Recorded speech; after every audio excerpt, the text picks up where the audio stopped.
That was the lamest thing I've ever done. It was funny, man. I had a buddy that was over here, and because basically we're like, well, yeah, it's dimmed a little bit, and I went inside, and they're like, okay, Hopkinsville, like it's the total, whatever it is, the zero center of everything, and I went outside, and I was like, yeah, this is it. And he goes, this is bullshit. I came home for work to watch it with my kids, and I was like, that was dumb.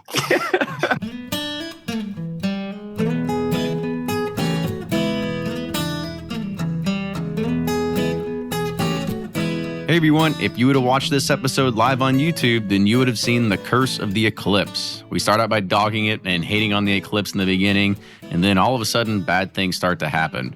Carrie's house begins to flood, my house loses power, and then about 10 minutes later, Jordan's house loses power. It was pretty wild.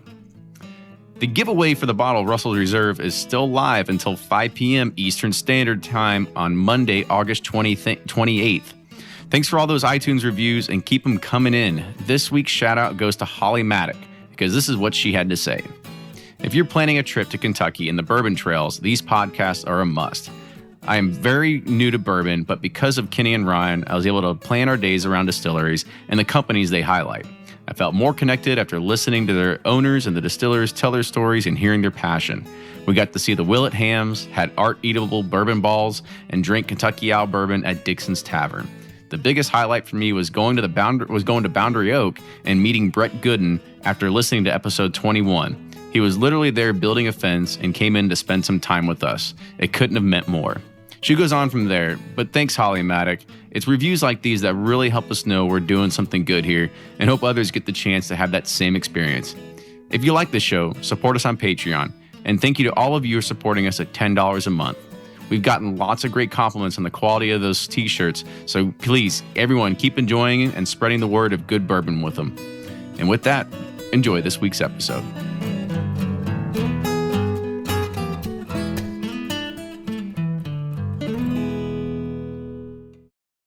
Do you ever pour yourself a bourbon, swirl it around, and then start struggling to come up with tasting notes?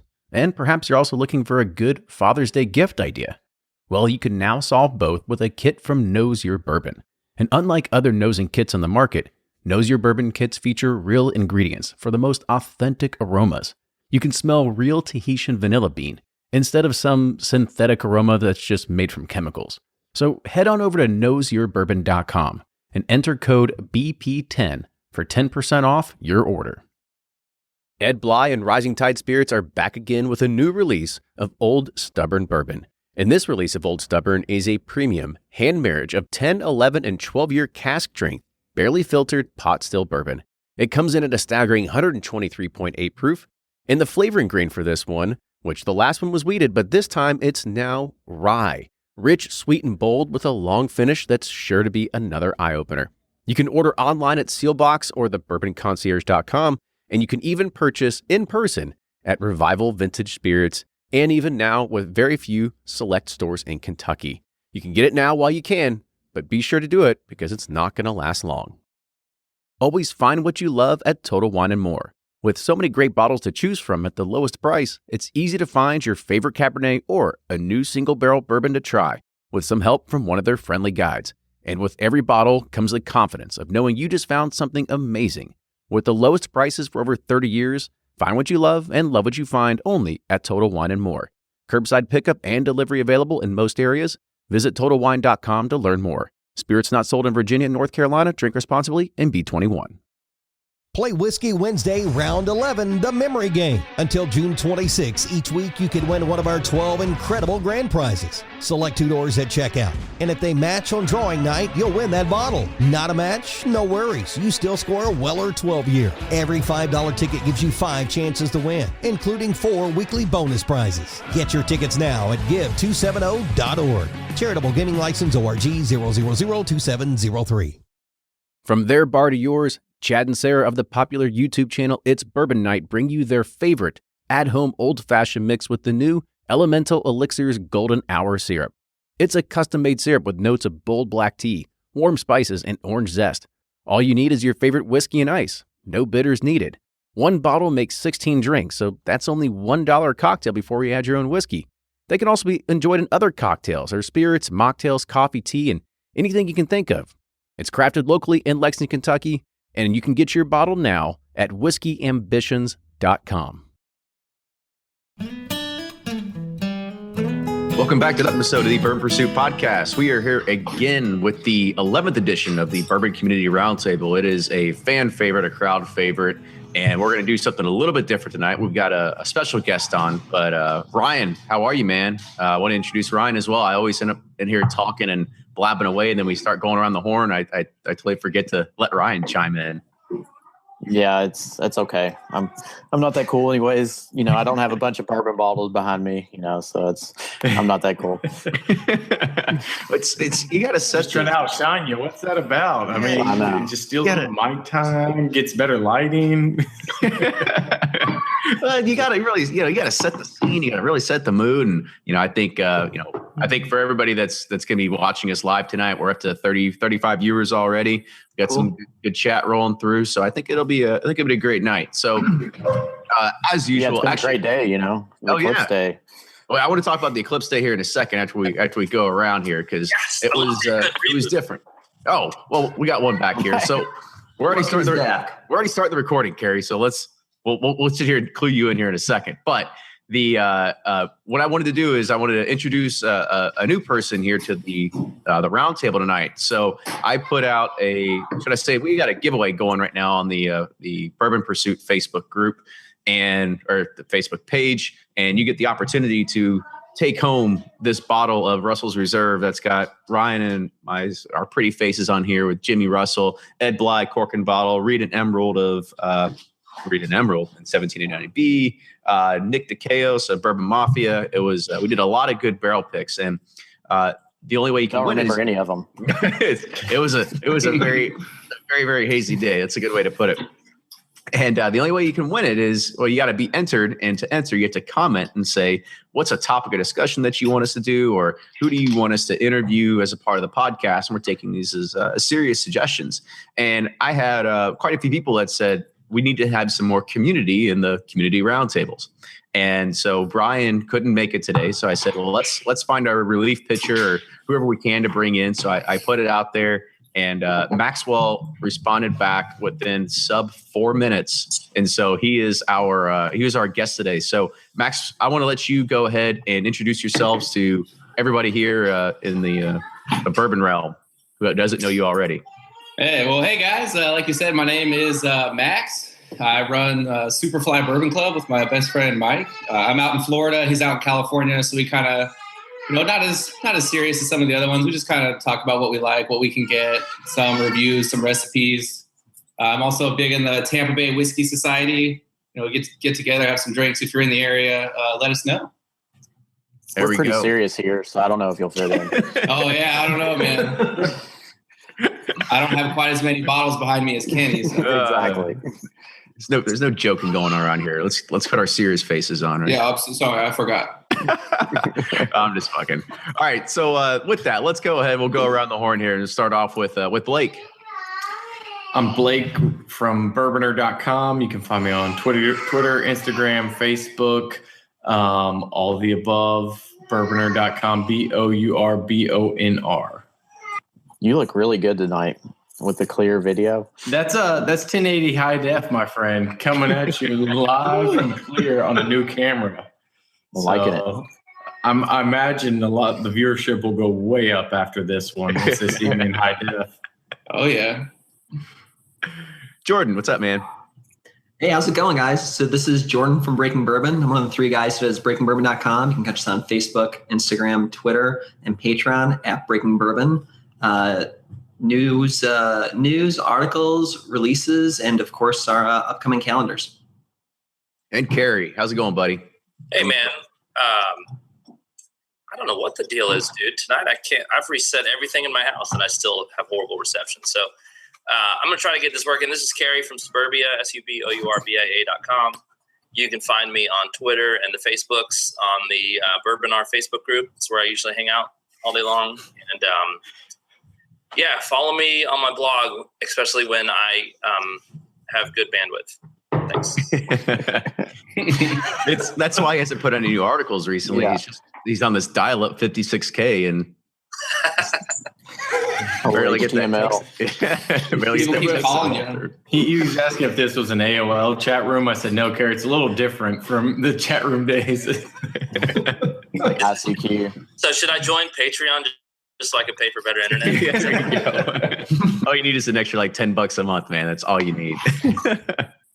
All right. So first topic, today is, we'll be putting this out on Thursday. However, today was the Eclipse. Was anybody drinking during the Eclipse? Or was we kind of talked about before we started recording here, was everybody else pretty underwhelmed that wasn't like in the zero totality phase? I don't know about you guys, but I took all my Pappies, all my BTACs, and had like the Eclipse just like bless them. So that just, increased the whole bourbon collection right there. Dude, those are probably worth more now.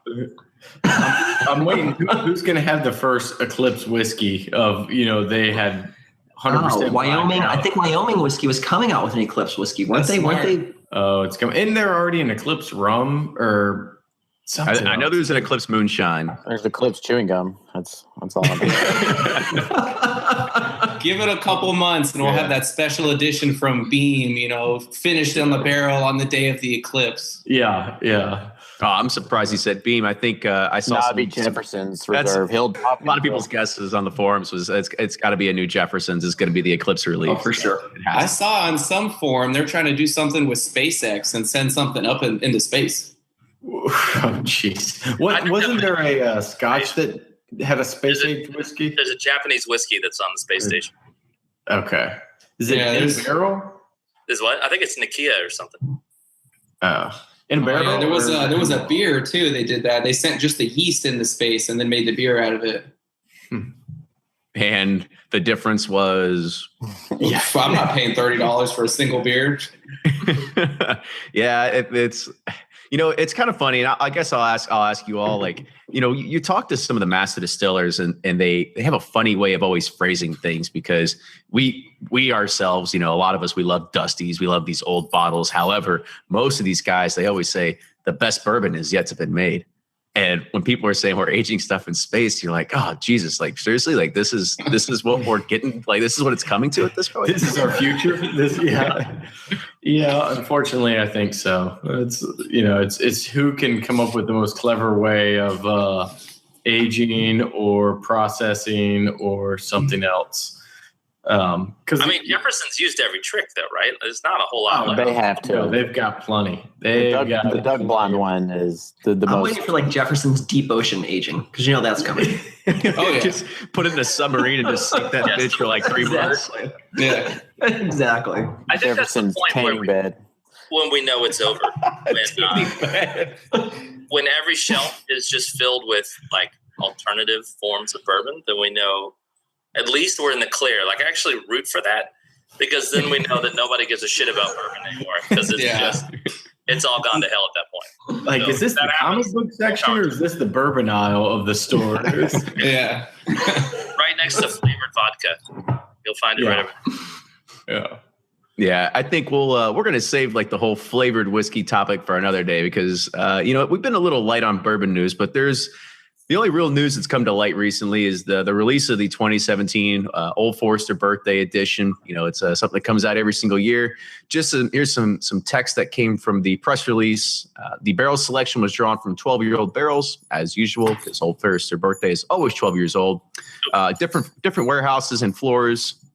93 barrels mature together on the 4th floor of the G warehouse, yielding an extremely spicy forward expression. The remaining 27 were matured together on the 5th floor of the K warehouse, contributing and rounding the sweetness of the blend. What else did it say? Several of the barrels were, basked in the sun, highlighting the effects of maturation along an external wall of Old Forester's heated cycled warehouses. The 2017 Old Forester Birthday will be on the shelves with a suggested retail price of $79.99. Florida and Georgia, so sorry you fellas in Florida, will only receive the 95.4 proof expression, and the remaining states will receive the 96 proof expression, while here in Kentucky, we're the only state that get both. So, fellas, thoughts so far on the 2017 Old Forester Birthday? So the different proofs is interesting, and I asked the PR lady to explain what happened, and I guess she put it in the press release notes, something about there's a Q&A, as they began to bottle it. I still don't understand what it means, but Georgia is one of the two. Blake and I are in the 95.4% state, so hey, I'm right there with you. Max we're gonna get all the bottles here, and we will trade you guys 1 for 2 for the rest. Yeah, we're getting the rare ones. Yeah, from what I heard, right. It's twice as good at the lower proof. Yeah. Oh yeah. So what did she say? So it was that they started bottling? I'll pull it up. It was something like, it was when that does happen a fairly good bit. I thought it was just 2 different batches. So off my memory, what happened was when they were transferring it over, it was losing some of the vapors. Therefore, some of the alcohol dissipated. And it wasn't all bottled in one run, from what I understand. So that's why you have a little bit less. What's the TTB law about proof in the bottle having to match what's on the bottle? It isn't like it can be less. There's a variance allowed. Yeah. So I'm guessing they just fell outside of that variance. This is what oh my God, whose dog is it? Yeah. Thank you, Blake. It's the 1080p for you. He's got dogs and babies and lions and bears all in that background. So what Brown Foreman said is, as we were in the bottling process, the proof dropped. When alcohol is exposed to air, some of the vapors escaped. Since we had already dumped all the barrels into the tank, there was no way to raise the proof back up to 96 that we started with. Somebody pressed the wrong button. The remaining batch had to be bottled at the lower proof. It was decided that most states only receive one version. Florida and Georgia got a nice size allotment, but they will receive the 95.4 offering. So that didn't make got a nice sized allotment. Does that mean that you gave the smallest allotment, even though it's nice sized? Well, if you also read in the PR, it also says that this is their largest release of Old Forester Birthday Bourbon ever, too. Yeah, they did put the case number on there. But how much we'll be getting? Oh, they did. Yeah, they put it on there. It wasn't on you had to go into the press notes, but it said, I'll look for it, but it said the number of cases that are coming. All right. So let's be honest here. Right. So we talked about it. I think this is, other than the Al Young bottle, right? Like this is like the second bottle of the hyped up season or whatever it is. Yeah. However, Jordan, kind of give me your thoughts on what you've thought of like previous years of Old Forester Birthday, because for me, this is I have a love-hate with this line, right? I used to really love it. And I think I stocked up with the 11 and 12s. I think it's some of the best bourbon they've made, right? And it's all been okay. Some have been really good, some have been okay since. But I think 2 things that really irk me. One is the price and I'm glad to hear the price held, but the price just keeps going up and up and up on this, to the point where now, I'm expecting this to be the same price as BTAC pretty soon, which is ridiculous because, it's good, but it's not great. And then the other thing, and this is like a nitpick, but I always review this line every year for us, and I always talk about it, and it's true. As cool as the bottles look, god damn are they a pain in the ass to stock in your bar, because they take up so much space. And I'm just oh man, it's just such a pain in the butt. You're so right about that. You can only keep more. Okay, so wow. So it looks like this is like a 19,000 bottle release. Yeah, holy cow! Limited. Okay. There's a lot. By the way, notes from I think it's normally around like 12,000 a release for the most part. Yeah, that's a big difference. Yeah, like I said, this is like Knob Creek 15. This is a big one. Knob Creek, and they're limited. Do you think it'll finally sit on shelves? I just feel like it keeps. It will if I find not it. At all.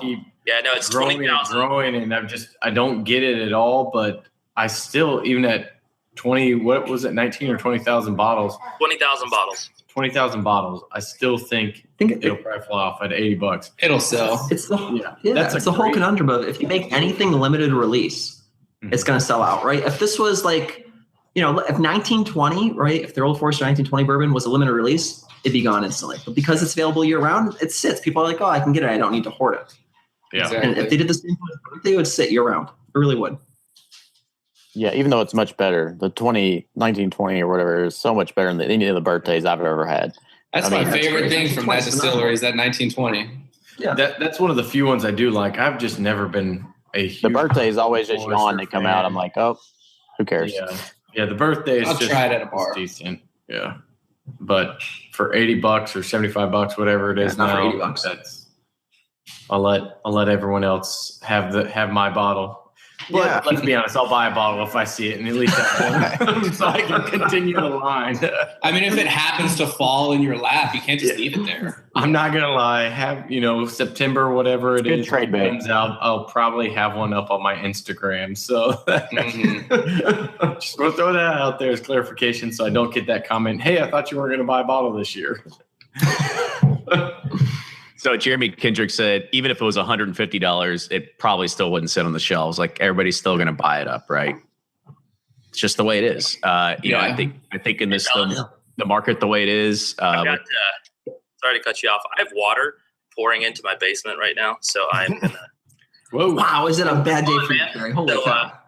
We'll catch you guys a little later, possibly. That goddamn Eclipse. I'm sorry. Hey, good luck to you, man. I've been there. All right. One man down. So hold on, he was saying that's more important than the Bourbon Roundtable? Yeah, well, we'll remember that for next time. I reoevaliate him. Priorities. To send somebody out. We got a new left field now. Yeah. So, the other question actually was, I'll say a funny comment. I was talking to somebody about the release of Old Forester Birthday, and they were like, I never buy it. I'm like, what do you mean? What do you mean you never buy it? You've been into bourbon forever. He's like, yeah, it looks like a butt plug. I don't want that to sit on my shelf. Which I don't know. I see the bottle and I think like it's really cool. It's a good throwback to that and the pot still bottle. Yeah, it's unique. No other bottle looks like that. Yeah. So I think the uniqueness of the bottle is something that just everybody wants to have, and the fact that bourbon is booming the way it is, there's no shortage of that. Sitting on the shelf, it's going to happen.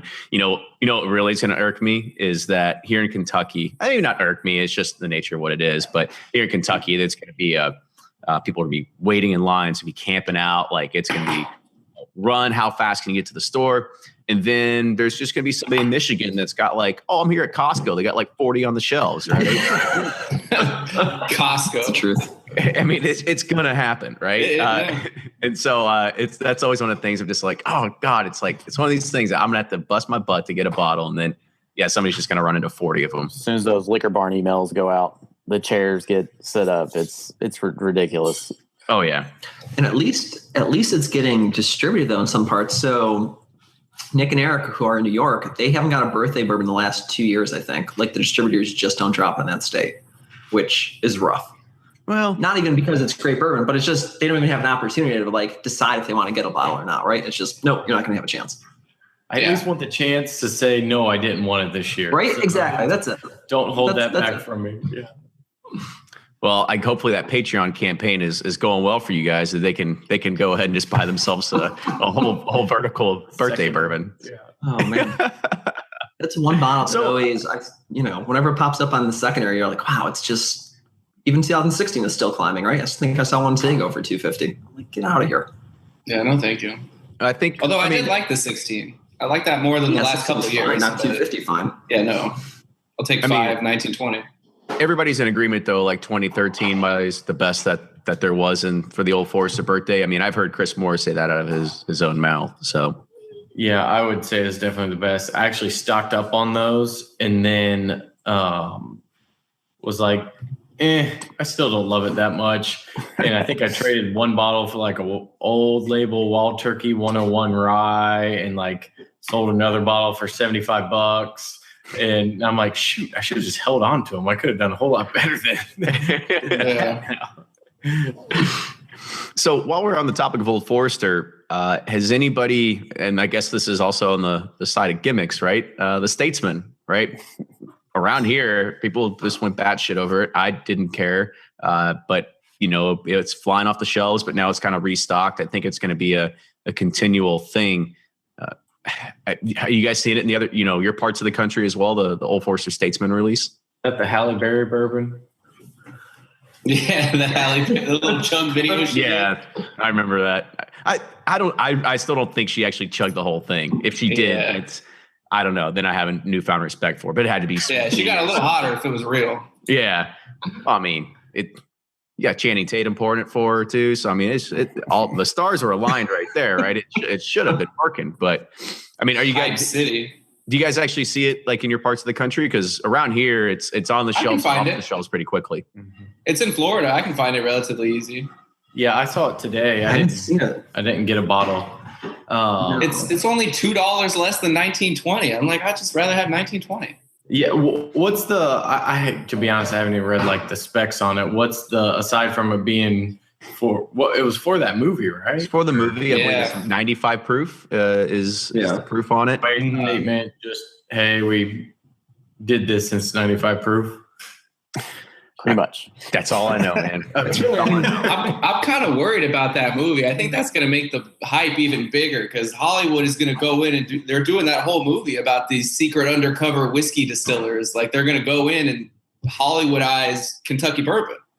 Oh, geez, here we go. I think that's right. I think memorized enough. Yeah. So does that mean we could get some more famous guests on the show? Is that what you're trying to tell us? Matthew McConaughey next time. McConaughey maybe next time. Mila Kunis for sure. It's got to be up the chain. I'll have my PR person reach out to him. Yeah. Yeah, I haven't seen Statesman in New York or PA. Although I was in Louisville around Derby time when it dropped. It was one of those things where I didn't even go out to the stores to get it because I was like, yeah, just not for the price. I just don't see the appeal. I don't know. I haven't had it yet, so maybe it's phenomenal, but I haven't been reading like phenomenal things about it. No. Somebody on here said that it's been killing it in their bar, but I haven't had it. So just to clarify, none of us have tried it yet? No, I think we just went 0 for 5 right there. So Nope. If anybody on the chat wants to chime in, if they've tried it and they say it's better and or worse than 1920, or if you have anything that's comparable, then feel free to please let us know. Michael tried it. He was not a fan. Yeah. Okay, well, there we go. We got one person. The other person said that I enjoyed the Statesman, but not good as 1920. So it's going to be hard for them because 1920 they released, and it's like the best thing they've released ever, and everything else just is going to be compared to that. And you can get it easily, and it's priced decently. Yep, for sure. It's like they're shooting themselves in the foot with it, but. Well, I mean, I think it's also one of those, I don't know, it's called like the choice problem, right? If you have the option of too many choices, then you end up spending, you make more wrong choices than you do if you only had a subset. So I don't know. I can see that they're trying to expand their footprint. They're trying to put more different bottles on the shelves. I mean, I know that there's another, they had the pre-pro, or they had the 1920, they had another one before then, and I know they have another one coming out after that here again in a few months, either beginning of 2018 or here sometime in the fall, right? So they're definitely trying to expand their footprint, or at least their shelf space of what they're doing. Yeah, it's just funny. It was a brand like that they didn't even care about, and now they're like, oh, we love it. Here's everything. Hey, they got me with that release. I was never an Old Forester person. My buddy's a big fan. He's always sending me samples. And I'm just like, and then I tried 1920, and now I'm like, hey, I might buy some more of this. I mean, I'll play devil's advocate. I kind of got into bourbon by drinking Old Forester. Like Old Fo was my go-to. So it's still kind of holds a special place for me. But all right, I think we've harped on the Old Forester. So let's move on a little bit. So this was a subject that was brought up by one of the admins in one of the groups, and I'll kind of save his name just in case next time he wants to join us or wants to talk about it. But he said, when someone repackages another company's actual product, that's called a private label branding or generics. Most of the times, these private labels are the same or slightly modified versions of the real thing, and they sell at a significant discount. So think of all those things when you go to Kroger or Walgreens or whatever, and you see those unbranded or Walgreens versions of Tylenol or whatever it is, right? However, for some reason, or Costco. Kirkland bourbon. Yep. Yeah. So, but for some reason, when it comes to bourbon and rye, these private label companies sell at significantly higher prices than the real thing. However, everybody just seems fine with that. I think it's a pretty funny argument, right? Because I think that the flip side of it is that we know that there is a bigger increase in the amount of cash that it takes to be able to acquire a barrel from MGP or from somebody else now. And so you have to be able to sell it at a higher price to be able to make up whatever cost is coming out of it. However, I don't know exactly what their delta is to say like, actually say, I don't know what the break even is. Maybe one of you finance guys have any sort of clue, but I don't know what that break even price would be for a barrel. So therefore, when you sit there and you say, I'm going to source a barrel of Four Roses or something like that, well, Four Roses just sitting on inventory, and they could sell it, at a pretty good profit margin for what they paid for it. However, for you to be able to make your money back on it plus some, you got to sell it for quite a bit higher. However, it's just funny, when you go to the store and you see, oh shit, we'll take Total Wine, and you got 2-star that's sitting right next to Barton, right? It's the same exact stuff. However, 2-star is a house brand. It's not super expensive, but it's a different label, right? So I guess the question to you all is like, we're all waiting. I was like, where's he going with this? So it's a very long entry. I wasn't sure when we were supposed to jump in. We were supposed to just let him go. Yeah. So I guess I'll kind of turn it over to you guys, right? So what are your thoughts on the sourcing and the prices that end up coming out of this, and is it justifiable? Yeah, I mean, I get what he's saying, and he is correct in the sense that people are overpaying for certain things. I think he even went and said, most distillery has a 6 to 10 year bourbon out. So why are people paying these higher prices for repackaged 6 to 10 year bourbons? I think it's not a valid comparison to say, Advil and Walmart version of ibuprofen is the same thing. Because there is some difference, there is taste difference between each barrel. So the barrels they get can taste different. They can also let them age longer, do some different cask finishings, which is a whole nother topic I think he had issues with as well. But so there is some, but as long as the buyer is aware of what's going on and they want to try a product from that distillery or from that NDP, I don't see a problem with it. You're going to pay a little more because there is that next layer in the chain. They're buying from a distillery, then they need a profit margin. So I don't have a problem with it. Just make sure you know what you're buying is the biggest thing. Because a lot of these big brands, they're not going to release true small batches, maybe 15 to 20 barrels. They're going to do it at dump 400 barrels together. So you do get a different flavor profile. So there is some difference there, but whether or not that's worth an additional $50, $60, probably not, but it's the consumer's choice. So, okay. I'll throw another question at you. Maybe Jordan or Max, you can chime in on this. So if you want to be a smart consumer, how do you know, if I want to go to the store and look at a bottle and say is this coming from where I know it's coming from, or is this a source thing? How do I know? I think, I think you should go to your favorite bourbon websites, right? Go to Breaking Bourbon, go to Bourbon Art, go to those places, right? Listen to your podcast, stuff like that. But it does take a little bit of sleuthing, right? To find out if it's made. You got to really become good at reading labels and figuring out who's distilling it, who's producing it, et cetera. And there's playing that game. And it comes back a little bit to what Blake said too, right? So it's once you do find out, okay, so this person's not producing it, read reviews on it. And there's going to be those non-distiller producers who sometimes you just trust, right? John Little from Smooth Ambler, when they were doing their source stuff, right? Any single barrel rye, I'm going to buy it, right? No doubt. I'm just going to buy it because I know it's going to be great. And we're kind of experiencing that a lot with, we talk about barrel bourbon and Breaking Bourbon a lot. And that's because it's just really damn good bourbon, right? Joe over a barrel really blends really well. So I can almost guarantee when friends ask me, what about this? Without even tasting that batch, I'm going to say, go buy it. It's probably going to be good, right? But if it's just a no name, that I haven't heard before, who knows? It's all about the person picking it. And you really have to build that reputation and try stuff usually at a bar first before buying a bottle if you're not familiar with the NDP. Oh yeah, I totally agree. I think it was Ryan actually who said many, many times, it's just all FOMO. People see this bottle wait, I've never seen this before. What is this? Oh, I have to buy 6 of them. What if it's the next Kentucky Owl and it's going to be the greatest thing in the world? People just don't know. And nowadays, we all know there's an influx of people running to the store, buying whatever, as many as they can, buying cases of this and cases of that. And if you don't know, if it says Spirits Direct at Total Wine, you should probably not buy that. Okay, so there's one clue, right? Yeah. Yeah, I mean, I think it's also we've talked about it before is you got to get educated on DSPs, and if you find a bottle and it doesn't list a DSP, there's your first, I won't say red flag, but there's your first hint that there is it is not coming. You don't know where it's coming from. You don't know the truth about it or anything like that, right? The other thing I kind of want to throw at you, Jordan. You brought up Joe from Barrel, and we love Joe. Joe's a great guest of the podcast. I know he listens to this a lot too. What he's doing though is he's definitely sourcing, but he's also selling it at $80 to $100 a piece, no matter different parts of the country, right? So yeah, it's definitely very pricey when you could say like, okay, well I could go get pick any other blend I have on the shelf behind me for half as much, right? Yeah, but it's also barrel proof.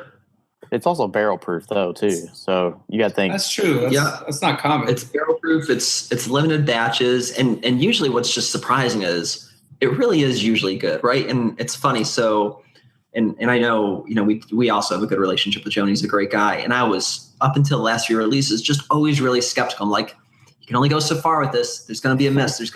But there just hasn't been a miss yet. Which is really, really surprising for me. I mean, he's just blending really good. And it's one bourbon line that I kind of slowed down on stocking up on a lot of stuff, but this is one line I stock up on because I'm like, this is actually legitly good barrel proof bourbon, and you just don't see that too often. So it's been great. But same thing, you've heard of it. You've heard of that. You've heard of Smooth Ambler. You've heard of High West. The people that are doing those it right, guys bubbled up to the top. Yeah, you know them. I don't know these other, random whiskey with 2-star and all this other stuff that's out there. Yeah, there's no shortage of it. But this kind of actually flows into our next topic of conversation. This was a question that Vlad, and I'm not even going to try to pronounce his last name here, Belchinsky. So he asked, and he said, I'd like to see a discussion about, it could be barrel that we're talking about right now. It could be store picks. And why does really someone else's opinion of one barrel drive the price up over a standard release? When we look and see what happened with barrel, say batch 11, right? San Francisco spirits competition, #1 best in bourbon, and it's gone, right? Like it's super, super hard to find. However, I've seen batch 6, I've seen batch 7, I've seen batch 12 still out there, right? So, we can tell that that's a Fred Minnick effect. However, what do you think is the social impact that it has of when you read one person's review that this special barrel or this bottle is better than say a regular release or something like that? Or people like confirmation. They want somebody to they want to feel good about their purchases no matter what it is. That's why Amazon reviews work. The Oprah have you ever effect, been on this Facebook page called Bourboner? Yeah, it's like you want it when you're buying. Is this good? Is this good? Eagle Rare 10-year. Is this good? Elijah Craig. I love when Blake makes fun of his own fans here. That's great. No, I mean, we've all been there. Like, I do it now with rum. I'm like, is this Mount Gay rum good? So, I don't care. It's just part of being new to something, but we can all joke about it. We've all been there. No, yeah, I think Ryan's totally right. There's a lot you want that confirmation bias. You want, especially when you're talking, I'm going to drop $100 on something I never had before, or it ties back to FOMO, right? Not only am I going to drop $100, but then I'm going to regret not having it. Yeah, all right, I trust this opinion. Let me go out and get a bottle or two. And guess what? Just because it's probably going to taste a lot better to you, even if you didn't like it, right? It's one of those things where it's the stories we tell ourselves. It's like exactly. Oh, you got to hype yourself. Whiskey writer said it was good. It's got to be good, Right? Yeah. That's why blind taste testing is the most fun thing ever. Because I always throw in Heaven Hill 6-year or Henry McKenna, and it always comes in second or third because it's just a great bourbon, and there's no confirmation bias out there. Yeah, there's all kinds of studies in wine where people automatically assume that higher price means higher quality, and it's just our mindset. If you drop $60 on a bottle of bourbon, you don't want to be wrong. If you drop $200, you really don't want to be wrong about it not being that good. So, it's just natural. But as Ryan said, you got to taste it blind to really figure out what you like and don't like. Because buying the wrong bottle sucks. Like when I bought my William Heaven Hill, 15, it felt like the total eclipse today. Like the letdown was like comparable, And so I wish I would like sat on that bottle longer and let people like reviewed it to where I knew, but I'm too excited when I get new bottles that I'm like, I got to try it now. But anyways, I would think that the brand that you see the worst out of this is when you look at any form, it's got to be Willet. Right. When people say like, oh, this barrel 14-year, whatever barrel number tastes like peanut butter, tastes like waffles, or it's got cherries, or it's like the dark brown sugar, like whatever. Right. Like it's the worst. Right. Because you have no idea. Kenny doesn't like Willets, does he? Back left corner. Well, right. So Max and I were talking before everybody else joined here, and I had a bottle right behind me. It had a red sticker on it, and we actually took it to a blind tasting. And it was about 7 or 8 different 14-year Willets. We all lined them up side by side. And I'm sitting here drinking through, and I'm like at number 4. And I'm like, when are these going to start tasting good? Honestly, they were all horrible. I don't know what it was. Maybe my palate was off that day, but I just didn't like a single one. And I wasn't alone too. Some other people thought the same exact thing. So it's just one of those things that even some of those barrels were ones that people go ape shit about on some of the forums. I'm just like, I don't see it. Right. However, I think it's, if you have that confirmation bias, and I think Ryan, you said it best, man, Amazon reviews, that's what sells. People love that affirmation that what they have is good, or, whatever it is.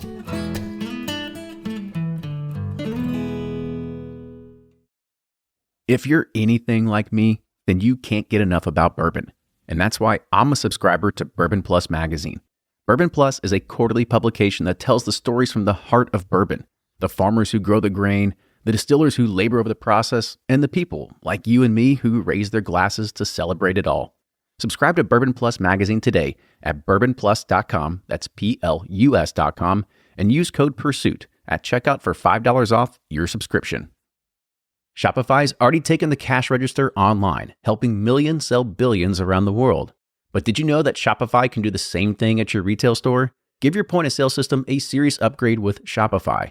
Shopify's point-of-sale is your command center for your retail store. From accepting payments to managing inventory, Shopify has everything you need to sell in person. And with Shopify, you get a powerhouse selling partner that effortlessly unites your in-person and online sales into one source of truth. Track every sale across your business in one place and know exactly what's in stock. Connect with customers in-line and online. Shopify helps you drive store traffic with plug-and-play tools built for marketing campaigns, from TikTok to Instagram and beyond. And get hardware that fits your business. Take payments by smartphone. Transform your tablet into a point-of-sale system, or use Shopify's point-of-sale Go mobile device for a battle-tested solution. Plus, Shopify's award-winning 24/7 help is there to support your success every step of the way. Do retail right with Shopify. Sign up for a $1 per month trial period at shopify.com/bourbon, all lowercase, and go to shopify.com/bourbon to take your retail business to the next level today. Shopify.com/bourbon.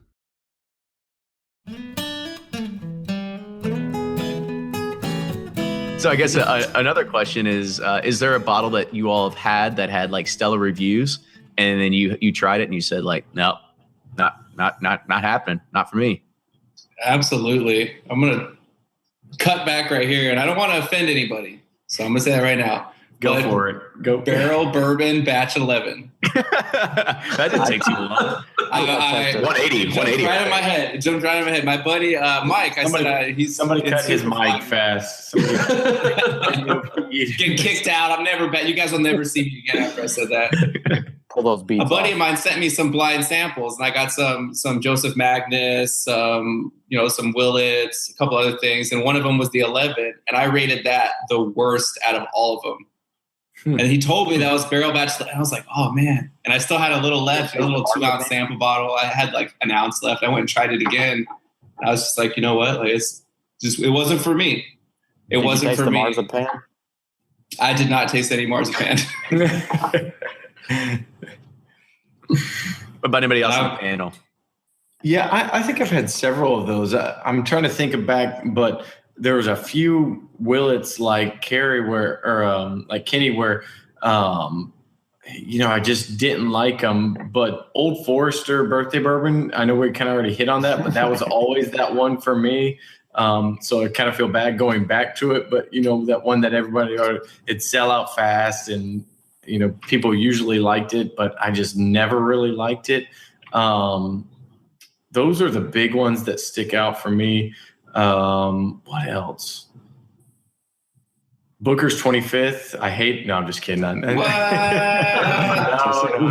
that was a joke. But no, those are the ones that really stick out for me. And then there's always like the private barrel that Four Roses that everyone says is their favorite of all time, and then you try it and you're like, no, don't think it's there. I think for me, and I got a lot of flack, and I stand by it. Was 1792 full proof? So my review, I did not give it that well regards. And I know a lot of people chimed in saying, "Oh, like I had this great private pick or this great store pick, etc." And yeah, I've had some great ones too, but like the release straight from the distillery, man, that just not do it for me. And me, Nick, and Eric debated that one for a long time because they really liked it. And I was like, for me, my palate, and that's the whole thing. And that's why you need to read like different review sites, get to know the reviewers, stuff like that. Like for me, that just doesn't do it. I felt like that about all the 1792s, like the sweet wheat, the port finish. Yeah, okay. Like they were just like, I don't see where they're all that great. But they were affordable though. They were $35, $40. Yeah, like it's not like you were breaking the bank on 1792. I mean, you give them a value on that one. It's only yeah. I'll try it for that. Like that's fine. Yeah, I had a couple really good foolproof picks, and I like that it's not chill. That's the thing. Everyone raves about the private picks. Yeah, like the private picks are good. It's just the standard like distillery release. I'm like, yeah. Which is a shame. I don't think I've ever even had the standard because there's a bunch of store picks near me. So it's like if there's a standard and a store pick, like I'm going to buy the store pick. Yeah. I kind of feel like that about all the new Pappies that are not Stitzel-Weller. I don't know. I just feel like they're not that great anymore. But yeah, I have a 15 lot B I opened, and I mean it's good, but it's I should have flipped it. Don't you hate that? You're like, crap. I don't. You open it once and you're like, yeah, now I'm going to have this on my shelf for a while. Last year, my 20, I opened up a 20 and I was like, man, gosh, I wish I first sip. I was like, that was a mistake. Could have been a mortgage payment. And instead, I had to open it. Yep, pretty much. That's what FOMO will do to you. You're like, this might be the best ever. We lost our main host. I was gonna say, did we lose Kenny here? Like, yeah, Ryan. I I guess you're all happy. Yeah. Step up.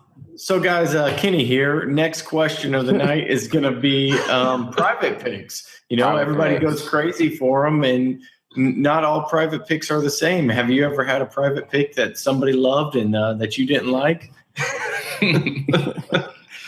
Man. I think it really was about private picks. I think you're totally right. Like on the agenda, that's what it was. I love private pick. I mean, I've had a few I didn't like, but I don't know. They're rare. Which it is kind of funny, to go off what Max said. If I see on a store shelf, there's a private pick and then there's the regular, Four Roses isn't a good example because it's, the single barrel is just 100 proof or the private pick is barrel proof. But, if it's a full proof, and hey, one's got a store logo on it and one doesn't, I'm going after the one with the small golden sticker on it that says the store name every single time. Same with Eagle Rare 10-year, Blanton's. And it's kind of funny. Especially true if you've...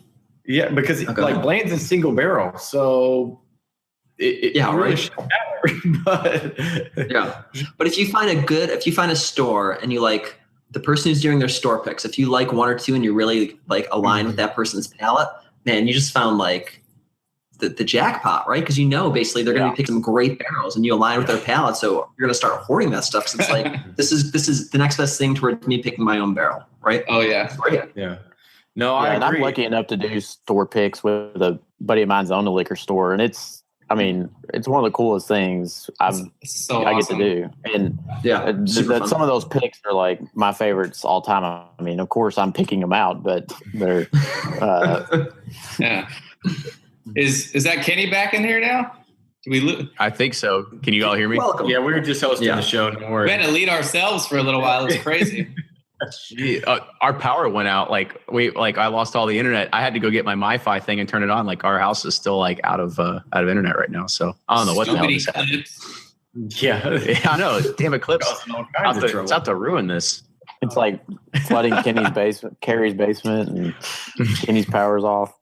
So there was one question that came out about from Quinn English, and he said, "I'd like to hear more about distribution and our thoughts of alternatives to the 3-tier system." That's a tricky one because I don't know. That's a loaded question. It's a loaded question because, of course, we're all going to have opinions. However, it's you can shit in one hand, you can dream in another, and see which one gets filled up first, right? That's like solving Obamacare or something. Yeah, it's just something that we can try. So I don't want to be responsible for the replacement.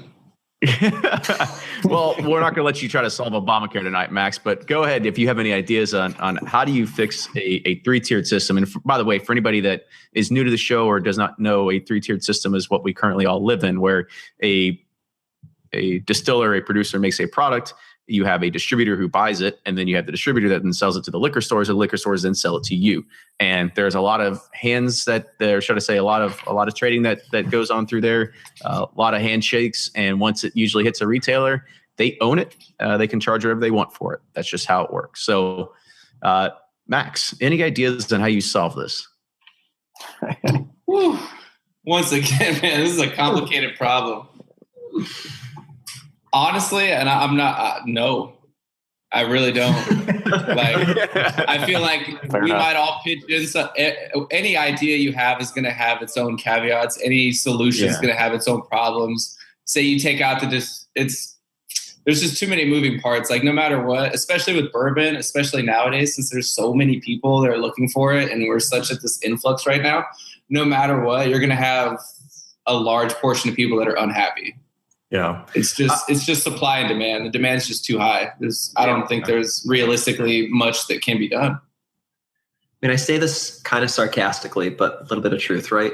If they would fix the shipping loss, you could ship bourbon, give it all to Amazon. They're ready. Then or Amazon and Walmart, let them be the 2 nationwide distributors and just let them distribute it straight to the mail to you. Done. Right? There you go. None of this like haggling with store managers, none of that stuff, no markup. Just let the 2 big boys duke it out and prices start coming down.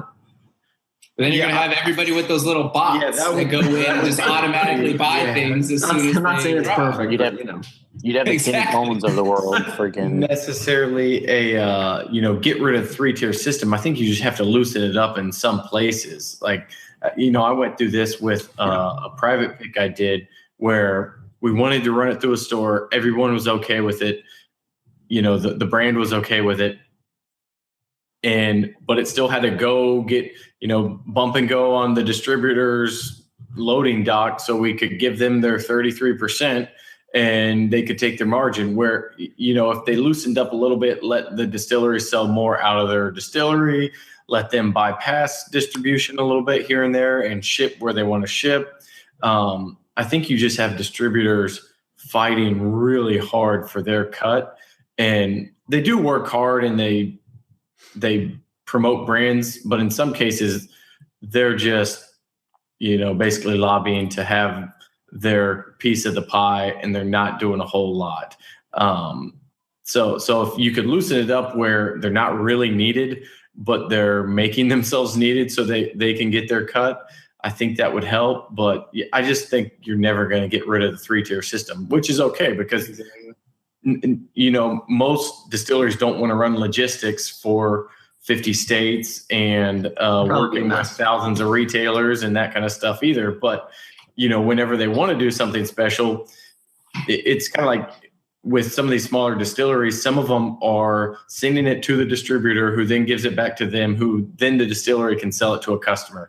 Like that's just I was blown away by that. Things. Yeah, I was having a conversation with Drew, like we were drinking like a 25-year Willet and they're building the bar where they can sell it. And I'm like, man, you're going to make a killing off this. And he's like, well, not really, because we got to sell it back to our distributor, then bring it back. And then that part is especially silly. Like the gift shops, the distilleries themselves, like that's what always gets me. It's like, it's they made it. Like again, they got to, I like what Blake said, like, don't necessarily dramatically change it, but just loosen up, lean back, like relax. Like not everybody has to have their hands involved. Yeah, it just blows me away. They get paid to do nothing, where it literally doesn't leave the distillery, and they get their 30%, for. Mm-hmm. Mm-hmm. Yeah, for anybody that doesn't know, that Ryan brings up a really good point there, that it is just so if you ever go to any of these distilleries that sell their own bottles, just know that there is a transfer of paper that happens where the distributor actually gets a cut of no matter what they sell at the gift shop. So it's a crazy, crazy thing. And Jeremy Kendrick actually brought up something in the chat here, and he goes, from a bar business side, the 3-tier system sucks. Said most don't actually represent their brands that well, and they don't return the value to their end, or either to their end service. So if the brands knew how poorly they are represented by the distributors, there'd probably be much more uproar in this space. Which I think that's probably a fair assessment, right? But I think from the distributor side, they have a lot of brands that they have to sit there and advocate for or talk about or anything like that. I don't think any of you all have anything from the side of the retail, but I mean, if the laws were to change, like how do you think that would change in regards of what you're going to see at restaurants or anything like that? If I was a liquor rep, I would just love to have Fireball as my. I would be pushing that because they sell so much of it, bars and whatnot. I don't know. That's just a side note. Anyways, continue. Yeah, I mean, I think if you got rid of some of it, they'd be able to bring in a lot of other products and stuff. With the craft cocktail culture, it's gone crazy. They want to try. I'm sure mixologists would be the first one to try like a Eclipse aged bitters or something because it just sounds cool to throw in a cocktail. So I think it'd open a lot of that up, but I think they're facing the same issues as a lot of retailers when dealing with distributors. This was a loaded question, as Ryan said. So yeah, there's definitely not going to be a right answer because it's honestly, there's nothing we can do. I honestly don't think there could be. It was. I'm a big fan of. There's a show on True TV called Adam Ruins Everything, and he kind of talked about how. It's a great show. If anybody has never watched it before, just start from season 1. You'll what is Adam Ruins Everything? Adam Ruins Everything. It's yeah. great. So there's an episode there's an episode he talked about hospitals and how when hospitals were around, if you wanted a Band-Aid, they just charge you an extra 10% would actually cost on top of a Band-Aid. And then when healthcare companies stepped in is when all the everything kind of blew up in regards of how much everything started costing. So it kind of made me think about this question and say really distributors are kind of the big problem here, right? If there was a better system, right? I mean, I think Jordan said it best, right? You've got Walmart and Amazon that are able to use UPS and FedEx and USPS, and they know their logistics so well that they have it figured out. They could deliver to anybody at any time and get it there in less than 12 hours, right? I mean, you have next day whatever shipping, right? So it's Eclipse strikes again. Yeah. Oh man, my power just went out now. That. Yeah, the Eclipse takes another one down. Hey, bad things happen in threes. Everybody says it. Oh man. We shut this thing down before somebody gets struck by lightning or something. Yeah.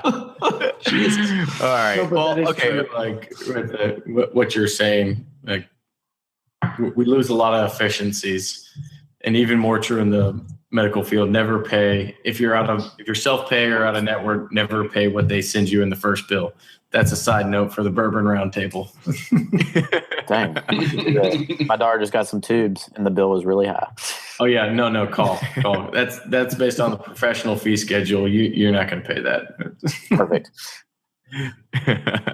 All right, so we'll wrap it up with one more kind of last funny question, because I don't think we're ever going to change the 3-tier system. There's nothing we can do about it unless some other people that are way bigger than this roundtable can actually step up and make a change. So Trump will solve it.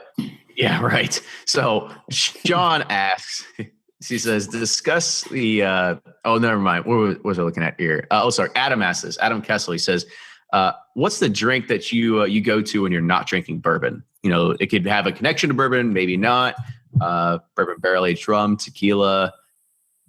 If you're not drinking bourbon, what are you drinking? And I think we saw this week already that Blake has started to make his shift. So He's on the rum train. Yeah, we're gonna have rum R pretty soon. Yeah, rummer's coming. It's rummer. It's good. There's a whole nother set of jokes we can pick up then. Expand upon. With, I can't read anything new because if it sounds interesting and fun, I'm like, oh, well, I've got to come home with 4 new bottles every single night. But no, I have been getting into rum, which it is really interesting because, we kind of complain about bourbon regulations and, with NDPs, rum, it's like, it's way worse because they're adding, it's the wild, wild west of this. They can do whatever they want. Vanilla, like all this stuff. So, to find true aged and made rum is a lot more difficult because bourbon, basically we know what bourbon is. Rum, when you buy it, you don't know what it is unless you do some research first. Yeah, their age statements are super weird too. Yeah, even age statements, it can be the oldest, the maximum number that's in the blend and not the minimum, like for bourbon. A lot of rums they test and the sugar content's high enough to be a liqueur, but it just is labeled as rum. They don't have like a straight rum or a bottled and bond rum. It's just so, but still makes it fun to jump into a new subject. Yeah. Oh yeah. I'm like you. I like the flashy new thing. I'm like, what's new? What's hot? It's part of my ADD. But yeah, it's like I get bored with something, then I'm on to the next thing. But I drink rum as well. Fred kind of got us on that when we did a podcast interview. He brought out some good ones, and it's kind of opened a Pandora's box. But I also drink beers. Nothing like that exciting, like Miller Lights when I'm golfing. Pound a bunch of those. Some high class stuff. Yeah. I mean, and I do like some red Zinfandel wine with like a big fat ribeye or something. But other than that, I'll say, Blake, you're a pretty big like Bordeaux guy or something like that too, aren't you? Yeah, I've heard some wine talk. What about you, Jordan? If you're not drinking bourbon, what are you drinking? Yeah, I do. I actually drink a lot of mezcal. So I'm not going to lie. It's like 95% of the time I'm drinking bourbon, but then if not, I do like mezcal. So I'm not like a hardcore drinker of it, but yeah, I have a few bottles that I like to explain to me grab, and I'll try and mezcal and tequila because I have no idea because I hate tequila. I'm not really great at it, but it's just the whole like distillation method behind it, right? You get some really good small batch mezcals from just the different regions of Mexico, and mezcal to me, has like a worm in it. Like tequila doesn't do much for me, but mezcal is like super flavorful, super smoky, super flavorful. So it's fun to drink. Isn't there like some other things with, tequila has to be pure? Yeah. And I think, and I'm not an expert on mezcal, right? But I think it's how it's like, buried in the ground and smoked out and all this stuff. That'll be Fred's new book. I think, I don't know. Yeah. Well, I'll kind of wrap this up for me. I'm a big, I've got a lot of bourbon, as you can see behind me, but the other thing you don't see, which is in the, I've got probably, it's kind of small compared to a lot of people, but I probably got about 30 or 40 different like barrel aged beers I got kind of going on. So barrel aged beers, barrel dark bourbon. stuff. Oh gosh, if it's 13%, 14%, and it looks like you could stick a fork in it and it would just stay, that's what I like to drink, like super heavy. Yeah. See, I love beer. I'm the total opposite though. I'm going for those real hoppy IPAs, real light in color, real thin, real juicy and floral. I can't get behind the dark stuff. I want to just because it's bourbon barrel aged. I feel like I should. I feel like that's what I should be drinking, but it just hasn't clicked yet. Every time I drink those stouts, I feel like I just went through Golden Corral buffet and like I'm just bloated and miserable. Yeah, it just fill you up. Like you can't drink those. You can have like no, you can't party on those. I mean, I will say I have to give it to those people that are big beer collectors and they do that because for people that have been doing any kind of the liquor buying for a while, you'll know that, yeah, sure, it gets expensive. However, beer is like super expensive when you start getting into it. And you're paying like anywhere from like $18 to $32 for a beer. And the thing is, like, once you open it, you got to drink it. Like, there's no like sitting around. You got one sitting. That's the problem. You better have like 4 friends there, or else you're just going to be smashed after one. Yeah, it's the same way with wine. Like that's why I hate expensive wines because you get 4 glasses out of it, and you got to drink it like that night, or it sucks. Whereas bourbon, and it can sit on the shelf for however long. Yeah, you get the lifespan out of bourbon, which is really what I enjoy with that. And then Blake brought it up. I actually bought a bottle of rum this past weekend because I don't know, I got a bug. I had an itch. I actually bought a bottle of the Dorley's 12. You wanted confirmation bias? Yeah, I did. You know what? I didn't like it. Really? I like the Dorleys. I didn't like it. You can come over and you can. I got the 12-year one, but it's well, for me, it's funny. I've had some good rums. When we did a recording with Fred Minnick, which will be coming out here within the next, I think, few weeks. And he gave us some really good rums. However, around here, rum shopping, you look at it, everything. I mean, I would say 98% of it is all 80 proof. That's it. And so there's just nothing there for me. Like I had this Dorley's. I'm just like, I don't know. It's just, there's not enough flavor for me there. It's a little flat. So right. I brought over. Yeah, that was good too. Yeah. But I was like, I already had that, so I'll try something different. So I bought the Dorley's, and I just wasn't a fan. So. Yeah, your palate sucks. It's all part of training. It's all it is. Yeah. So with that, let's go ahead and we'll end it for the night. I want to say, fellas, thank you for coming on again. I will give you one more chance to plug who you are, where you tweet from, where you blog from, and how people can pay you if you accept forms of cash payment. Blake at bourboner.com. Always fun to be on the Bourbon Roundtable. One of my favorite things to do. You can find me at bourboner.com or on Instagram, Twitter, Facebook, BOURBONR. Cool. This is Jordan from breakingbourbon.com, one of the three guys who runs the site. You can find us on Facebook, Instagram, Twitter, and Patreon at Breaking Bourbon. Sign up for our newsletter. Check our near daily release calendar updates and all the latest reviews. Now, they say one of three guys. We're still not sure the third one exists. But like to keep Eric a mystery man. He's all around. We're going to go ahead and say three for now. But, just that third guy, he may be a figment. Yeah. You guys are the finance guys. I'm sure it's like a form of tax evasion when you're trying to figure it out. We split up profit ways. It's a whole lot easier than 50-50. Max, go ahead, man. Yeah, my name's Max. I'm new to the Bourbon Roundtable. Been a long time listener. I'm very happy to be here. I run Superfly Bourbon Club with my one of my real good buddies out in California. I'm in Florida. So we try to give, both perspectives of it. You can find us at superflybourbonclub.com. It's a recently launched website, so bear with us a little bit. Instagram is Superfly Bourbon Club. Facebook is also relatively new. We started on Instagram, but Facebook is also Superfly Bourbon Club. I'm also the Tampa Bay Whiskey Society. If you're in the Tampa Bay area, make sure you check out Gasper's Liquor Shop. We've got some really, really good store picks through them. This Russell's Reserve I'm having right now is amazing. All in all, we're just some regular guys drinking bourbon, telling you what we think about it. So check us out. Awesome. I gotta say, I really like the name too. It's an old nickname. I was that kid in freshman year of high school. They were like, "Is your name Matthew and you want to be called Matt? Just let us know." And I was like, "Oh, my name's Max. I want you to call me Superfly."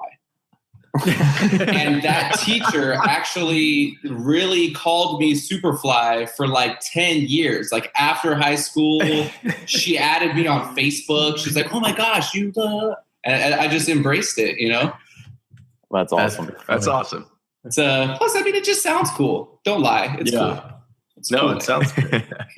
Those headphones. Well, once again, cheers. Very happy to be here with you guys. It was an awesome evening. Thank you for stepping in, Max. Appreciate it. Yeah, and we'll start a Patreon for Carrie at Suburbia to for his plumbing issues. Repair his basement flooding. Yeah, if anybody does any flooding damage or Serve Pro franchise, go ahead and give Carrie a call. Yeah, he'd appreciate it. Yeah, he'll probably trade you some bourbon for some services. Yeah. If you have a big shop vac that can suck a lot of water out. But so I want to say thank you again, guys. For coming on here. Thank you everybody that joined the chat tonight. I kind of was was kind of really flustered, so I didn't get a really chance to bring on a whole lot of questions that people were having in the chat. So I did my best. Next time, I promise I'll be able to bring a few more people from the chat into here. Also, as you've seen, that Max actually came on tonight. So who knows if somebody else has to bail on us next time, then we're gonna call another relief. So if I put the bat signal out in the bird pursuit signal in the air, make sure you're the first one to be able to respond back. Yeah, you better beat me to it, you listeners out there, because I'm quick.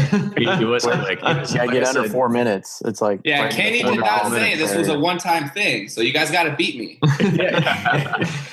You got to subscribe to Bourbon Pursuit. Don't just follow them. Click subscribe so it goes to the top of your feed. Oh, man. Now he's really selling it. Wow. Yeah. Oh, God. Hey, I'm just telling you the secrets of the game. Yeah. I'm just going to sit back and let him keep plugging. Yeah, I know, right? Hey, I got me here, so, whatever. That's the best free press we could ask for right there. Yeah. No, so truly, I want to give a shout out to all the listeners for all the great feedback they gave us on the giveaway, all the comment suggestions. They were some great, that was a great barrel we picked. I can't tell you how it tastes because I don't remember, but I'm sure it's good. But we got a lot of great ideas from that, and I'm excited. Hopefully we can execute some of those for you guys. Yeah, there were definitely some tough ones on there that I don't know how we're going to get to. That's what we had. Multiple people that said, "Can you think you can get Fred Noe and Jimmy Russell or Eddie Russell like on the same podcast?" And I was like, "No, like that's a scheduling nightmare. That would never happen." So. Yeah, next Eclipse. 8 years or 7 years. Don't make me do math. Yeah, but with that, I want to say thank you again, fellas. Make sure you subscribe to everything Bourbon Pursuit on Instagram, Facebook, and Twitter. We still have that contest going on for Russells. Get those comments in there and get yourself entered for it. So with that, you can also support the show by helping us on Patreon, patreon.com/Bourbon Pursuit. We got a lot of cool giveaways on there, as well as the guys from Breaking Bourbon. So make sure you go support them too. And once Blake realizes how much money we're raking off this, he's going to start Patreon campaign. I'm just kidding. It's not that much money. There's no money to be made in bourbon. We all know that so far. No, just stuff in envelopes. Yeah, just a lot of envelopes. All right, with that, we'll see you all next week.